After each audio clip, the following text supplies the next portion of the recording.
অন্তর্বর্তী সরকারের প্রধান উপদেষ্টা হিসেবে আজ আমি আপনাদের কাছ থেকে বিদায় নেবার জন্য উপস্থিত হয়েছি। আজ বিদায়ের দিনে 5ই আগস্টের কথা স্মরণ করে আপনাদের কিছু কথা বলব। কি মহা মুক্তির দিন ছিল সেদিনটি, সে কি আনন্দের দিন।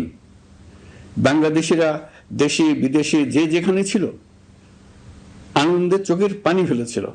দৈত্যের গ্রাস থেকে তরুণ ছাত্রছাত্রীরা দেশকে বের করে এনেছে, দেশ মুক্ত হয়েছে। কিন্তু দেশ সম্পূর্ণ অচল। এই অচল দেশটিকে কিভাবে সচল করা যাবে সেটা ছিল সবার মনে। অভ্যুত্থানের ছাত্র নেতারা ঠিক করলো দেশকে সচল করার জন্য একটি সরকার লাগবে। সরকার গঠন ও চালাবার জন্য তারা আমাকে খবর দিল। আমি তখন বিদেশে, আমি দায়িত্ব নিতে রাজি না। তারা জাতির প্রতি কর্তব্য পালনের কথা বলে আমাকে রাজি করালো।